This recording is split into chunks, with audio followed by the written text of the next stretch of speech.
Jamal may not be coming, but he's coming in other women. Hey y'all, welcome to my channel. I'm Raphael and I'm here to review episode 1 of season 6 of The Real Housewives of Potomac. We start off with all the women getting ready to film their confessionals and everybody's taking place, and they ask Giselle, they're like, so if you had to describe last year, how would you describe it? And you know, Giselle's like, toxic. And you know, last year bitches love using the word toxic. I mean, they ran that word to the ground. So I'm like, oh, here we go. Then we move over to Wendy, who's walking in slow motion. She goes to the door and then everything turns black and she's doing the infamous silhouette challenge. And Eddie, her husband, is filming her and everything. And she looks good. I'm like, look at Wendy. She's giving body, yaddy, yaddy. I'm like, wow, okay. So that's her way of making this invitation to the nude interlude. And as y'all can see, I'm wearing my nude as well. It's for a get-together for all the women to come together later because Wendy has this big surprise where she wants to show off her new body, yada, yada, or in this case, just her breasts. Even though we know that there's more to it. Then we have Giselle with her cabin in the wood and she's getting ready or doing her makeup and she's FaceTiming her daughter. Karen, she's watering her plastic plants. Then we get Robin and Juan in front of their new house. And did y'all see what they labeled Juan as? I mean, I get it, but, but can we move forward? It said, oh, Robin's ex-husband slash fiance. I'm like, pick one. It can't be both. Then we have Ashley and baby Dean, and he's so adorable. I'm like, wow, he got so big so quickly. Now he's walking. And we also get Michael, and I'm like, ugh. Michael just comes in and he gives me the vibe that he will be the type to have a torso pic on Grindr and message you telling you to, oh, let's meet up in a Target parking lot, okay? That's where we're gonna meet up, and then I have this tree that I know nearby that we could hook up at, okay? He just gives me a very sleazy feeling to him. I'm like, ugh, we all know what you're doing later tonight. You ain't fooling nobody. But anyway, so then Ashley's like, oh, yes, me and Michael have been through so much and infidelity, and you know, when we went through it last year, and I just think he's the greatest dad ever now.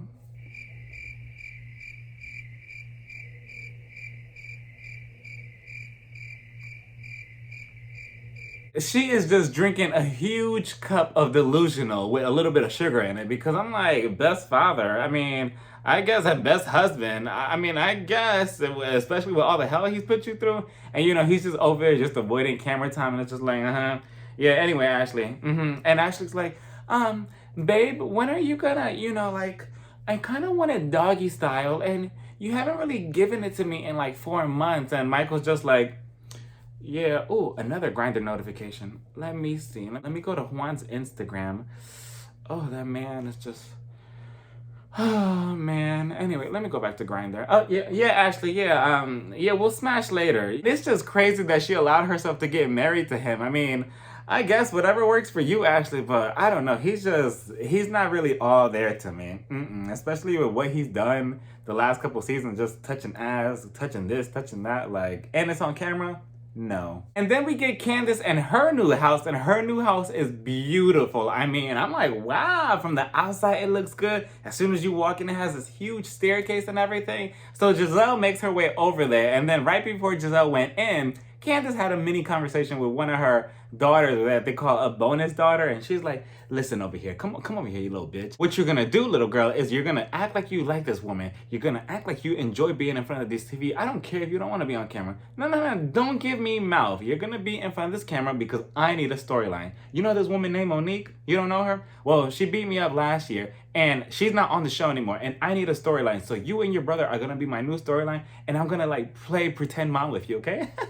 Okay, don't give me back talk. Get your ass over here now. So then Giselle walks in and the little girl is just like scared and just uncomfortable, just like, hi, okay, I'll get your coat. I'm gonna walk away now. I'm like, what is this? Like, what's going on? First of all, these two children, I'm like, who do they belong to? And I want to see who's the mom. I mean, I know this is Chris's children, right? They just seem like two random children that they just hired for the show. I'm like, okay, I guess. And maybe Candace shouldn't use them as a storyline and just kind of let them go and play outside by themselves. Like, girl, just give them a hot pocket and call it a day. Candace is showing Giselle around the house and everything. The house, again, is very, very beautiful. And they go to this one specific room And she has a cutout of her mom in the room. I'm like, that's weird. I wonder if that cutout is gonna hit her with a purse as well. Eventually they sit down and Chris comes out, which is Candace's husband, and she's like, oh, can you get us a couple snacks and drinks too?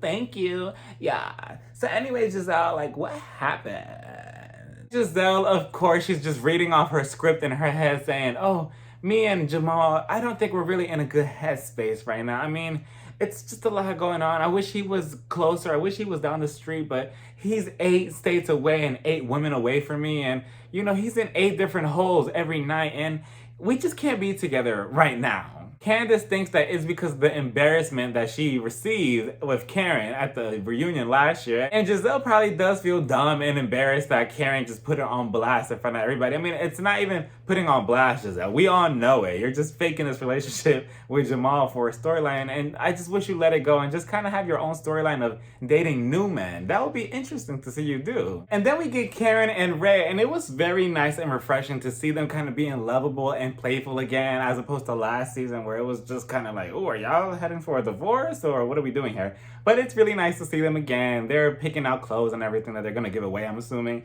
And then they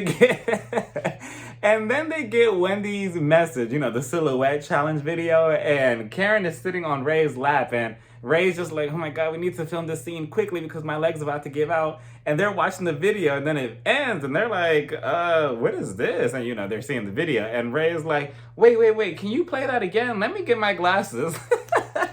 Like, what do you want to do with that, Ray? You already have Karen. You know, you can smash her. You don't need to be seeing Wendy over here naked on this video. And, you know, I'm sure that he was just waiting for Karen to walk out of the room so he can go into the bathroom and get a Viagra and, you know, play with himself with Wendy's video. Candace and Giselle also get in the message. And then we get this random shot of Robin. This is the first introduction we get of her. I'm like, damn, y'all can't give her a proper introduction. And she's just like, I could have gotten just a text message to just say, just come over. I don't need to see all this. And Ashley also gets hers as well while she's coloring with Dean. And Dean is so adorable. She's like, close your eyes, Dean. And he does it. Karen also states that she knows that the friendship with Giselle is done because Giselle is trying to come with this agenda of lying on her. And she's just upset because she's embarrassed because Jamal has been embarrassing her. And then we get Candace and Giselle again. And Giselle's just like, whatever I'm going to drop on her, I'm going to drop it when the time is right. And when I do it, it's going to be done. And Candace is like, oh, well, can you let me know? So again, I wonder if Candace and Karen are going to be cool at least. Because Giselle and Karen, I don't think that's ever going to be okay again. I mean, they're always going to continue butting heads. And Candace seems like she's leaning more towards Giselle's side. But I just feel like Giselle is projecting her issues. I mean, you should be upset with Jamal and just be cutting that off completely. But instead, you want to come over here and pick on Karen just because she's calling your BS out. And then we get Wendy and Eddie, and they're heading over to her surgeon's office.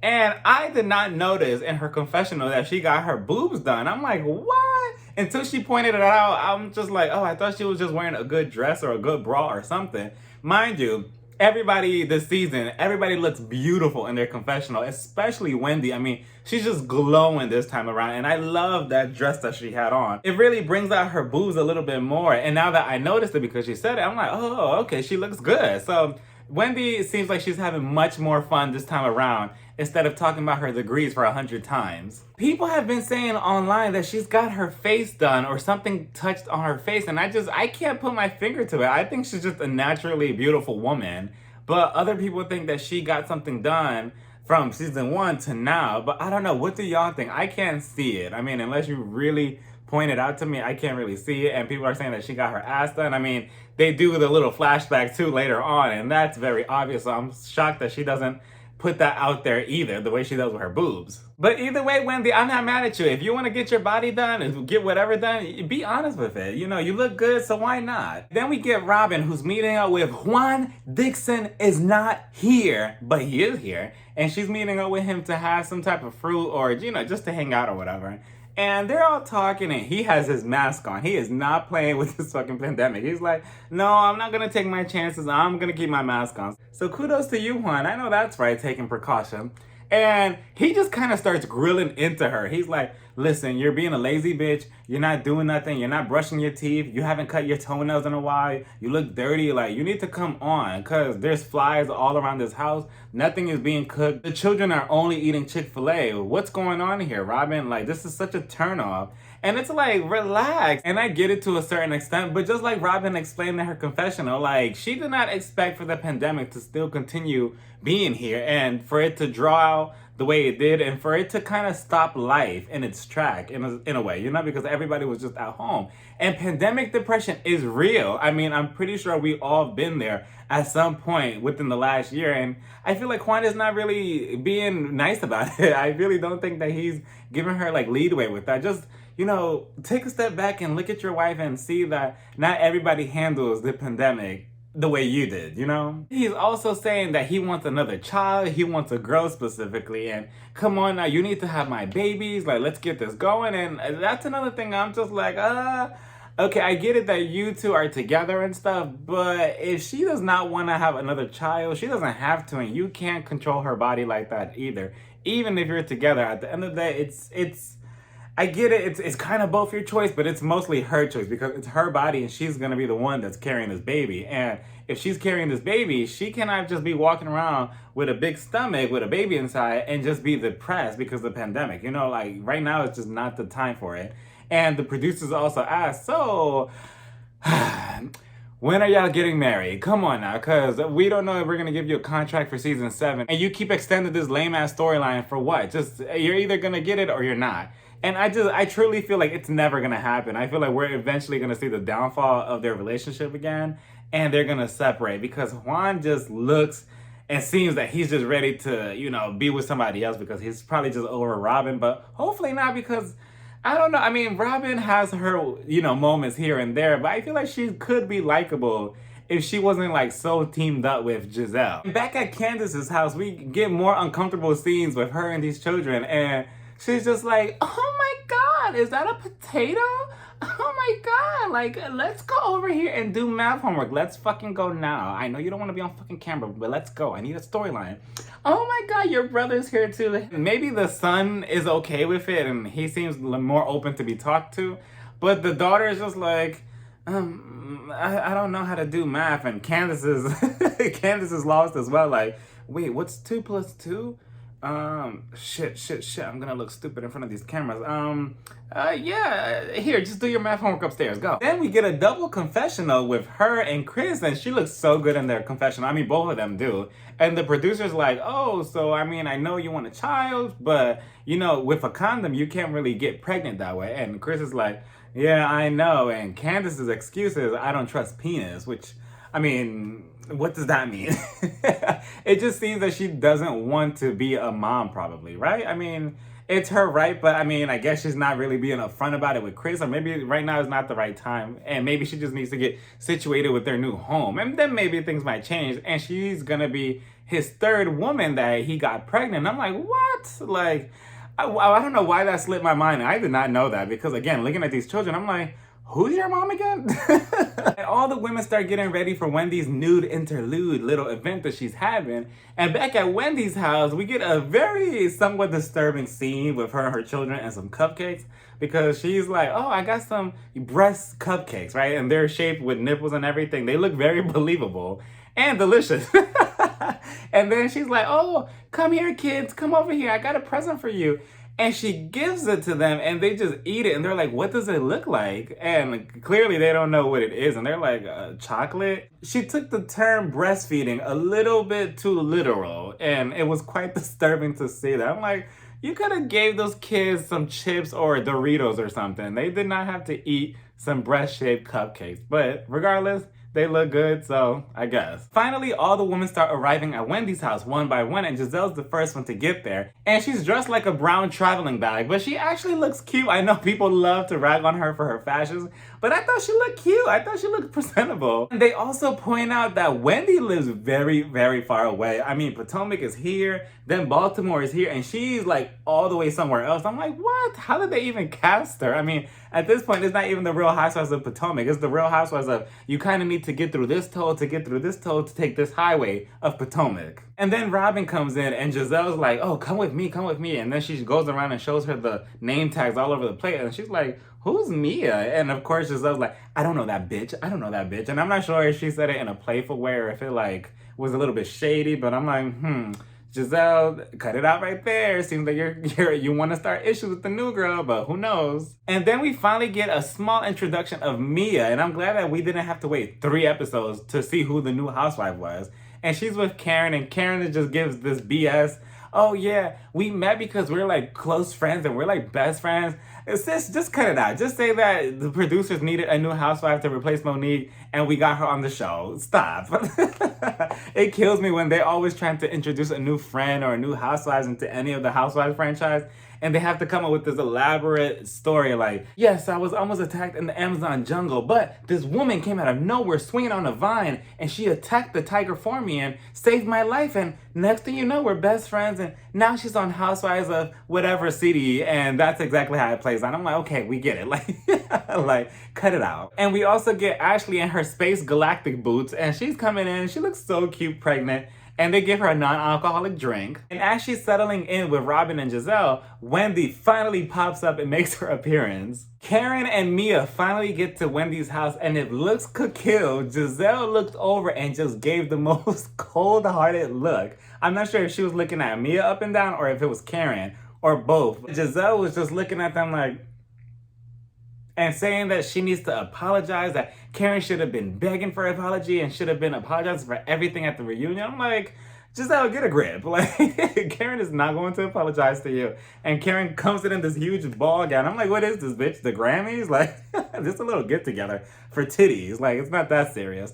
And Mia is just a bad bitch. I mean, she has that bad bitch energy. She has that it factor. And I really do think that she's going to be a good replacement for Monique. And then they sit down and Mia starts giving a little backstory of who she is. And she says, I own the Joint Chiropractor and I have this house and this house and this house. And I'm like, okay, the limit of houses is 1 for Giselle. Anything over that, Giselle's going to come at you. And you could just tell that Giselle was like, this bitch has more than 1 house. She's gonna be my enemy. And then you could just tell that her eye was just targeting Mia, like, must attack, because, you know, she did that with Monique and tried to play her before, like, oh, you have multiple homes. Okay, I'm not gonna like you either. So that's just the way Giselle rolls, I guess. This is when shit starts getting a little confusing because she says that her husband is 36 or 38 years older than her. And I'm like, so how old are you? And they're all trying to figure that out too. And she's like, I'm 36. But then, the math problem starts circling on the screen, and I'm like, okay, wait, I can't do math that good either. So this equals that, but wait, how is she this? And then she's like, oh, no, it's 36. Oh, wait, no, it's this. And then they're just not making sense of it. They're like, so you're 30 years old? But, you know, you could tell that she has a lot of work done to her face, and she is nobody's 30 years old. I mean, that's a hard 30, if she is. But then she says she's 36. But then maybe she's 38, but we never really got an exact age on what her age is. And I'm not sure why she is lying about it or going around the bush when she's so open about the surgeries that she got into her face. I wonder if Mia is gonna be a Erica Jane 2.0. So finally, Wendy has all the women together and she goes on this huge rant. And I wonder how long she went on for in real life as opposed to the 20 seconds that we saw her talking. And she finally announces that she has Happy and Nist. And she exposes the bad boys. And she's just like, yeah, I got new boobs. You like that? And I got a couple tweaks. But what is emphasis on tweaks? What does that mean? I mean, some of the other women are like, did you get your face done? And Robin's like, no, you got your ass done. And then we see the flashback to last year, which, again, I didn't notice, or maybe it's been so long and her ass was flat back then. And now she has a little something back there. So it seems like she probably got like a fat transfer from her stomach to her ass. And Wendy, again, it's nothing bad to be about. If you can afford it and you look good right now, so why not just be upfront about it? It always kills me how people are so secretive about these surgeries, which brings me to Mia, because Mia is very upfront about everything right away, especially when they get to the dinner table and they're all talking. And then this is what I didn't like, that Mia asked Wendy, oh, is that all you got done? Like, what else did you get done? And Wendy's like, oh, I said that's it. It's just a couple tweaks. But what did you get done? Because it looked like you have a lot of stuff going on in your face. And I'm like, Wendy, wait, why did you get so defensive and what happened? I mean, we're all talking about surgery, and I'm glad that Mia is upfront about it and is not lying, saying, oh yeah, my face is natural, my face is this, I was born like this. You know, I like that she put all her business out there. That way they can't use that against her later on in an argument. Like, what you gonna say? Like, oh, you got Botox on your face. Yeah, I did. And what's the problem? So I like that about Mia. She's very honest up front right away. And she's just telling us these list of procedures she's got. And I mean, at this point, she's obviously should open up her own, instead of chiropractor, she should open up her own Build a Bad Bitch company. And she also says that she got her clit done. And I'm thinking, what does that mean? I mean, how does that even look like? I mean, at some point, Mia says, I mean, too much surgery is just too much surgery. And what exactly gets you to even do that in the first place? I mean, whew, oh, I can only imagine the pain in that. But I mean, if you like it, I love it. So you look good, so why not? And then as all the women continue eating and talking, Karen's like, where's Candace? And you know, Candace probably at home counting how much tissue box she's gonna need this entire season, because she's gonna cry in every confessional and every scene that she's possibly in. And Wendy's like, oh yeah, I forgot to mention that to you. She's not coming. I don't think she's really ready to be in front of you yet. And maybe you two just need a one-on-one sit down. I'm like, look at Wendy producing scenes already. And Giselle's like, oh, well, that makes two of us, because we know that I can't stand Karen. And Karen was quick with it because she said, oh, well, you know, the feeling is mutual. And then Giselle just starts attacking Karen and saying, oh, well, I'm going to drop your broke truth, your infidelity truth, your Ray is cheating on you truth, your unfaithful truth, everything truth. But I'm not going to do it right now. I'm going to sprinkle it out through the season so I have a storyline. And Karen's like, you really don't want that with me. And they just start going back and forth with each other. And Mia's just like, what is going on here? And Wendy's face expression killed me. She's like, wait, what? She always looked so lost and confused and concerned all at the same time. And then Karen says, oh, Giselle, well, you have a hot box. And that's why you can't keep a man. I'm like, damn. And Giselle's like, well, I'd rather have a hot box than what you have. You have a dry box. And I'm like, okay, Giselle. Like, what? And then Karen starts saying, oh, you know, Jamal's penis is just everywhere. His ding dong, as they said, is just everywhere, inside everywhere. And then Giselle, I don't know what she was trying to get out of this. She said, well, at least it works. Because that's something to be proud of, right? I mean, yeah, it works, but it's being used on other women and not you. I mean, you say that you have a WAP, and that's what she says. She has a WAP box, but that WAP box obviously can't even get you a FaceTime from him, let alone a phone call, let alone him coming to the reunion. And Karen is just so quick to dish it back to Giselle, and I don't get Giselle either. Why she has all this mouth now and not at the reunion? What, did you need 6 months to rehearse all your lines? Oh, what you're gonna say to Karen, and then at the reunion, she's just public enemy number one, and she just lets everybody target her every single time. And then here, now she wants to be this big bad bitch. And I'm just like, okay, Giselle, it's too late now. And you're still gonna get the heat from Karen. So either way you come at her, Karen is still probably gonna win. Karen just finishes her off with, you're just a broken whore from Hampton University. And we all know you went to Sing Sing. And I'm thinking, what does Sing Sing mean? I mean, I saw a couple people saying on Twitter that it means jail. But I still don't get what she was trying to reference. And because Giselle seemed lost by it, everybody was just so shocked by it. But I'm like, wait, what does that mean? Is it just me? Did y'all understand what that meant? Sing Sing. I'm thinking, is that some type of restaurant? It sounds like something on a restaurant menu. It sounds kind of eatable. And then they hit us with the whole to be continued. And whew, this was a really, really good way to start off the premiere. I mean, you got kind of glimpse in here and there of what's going to happen. And then in the trailer, it just seems like it's going to be a very promising season. So we'll see, y'all. I mean, we'll see what happens this time around. I'm very curious to learn more about Mia, because I really do think that she is not somebody to play with, and she's also a bad bitch. I'm very curious to see the growth of Wendy and see much more of her and see her have more fun this time around. And then I wonder what's gonna happen between Karen and Giselle. That's just not gonna, that's just never gonna end. But what did y'all think about this, y'all? What did y'all think about this premiere? What did y'all think about the new Housewife? What did y'all think about the episode overall? Let me know in the comments. Don't forget to like, comment, and subscribe. And follow me on Instagram, Twitter, and TikTok. Bye, y'all. Mwah.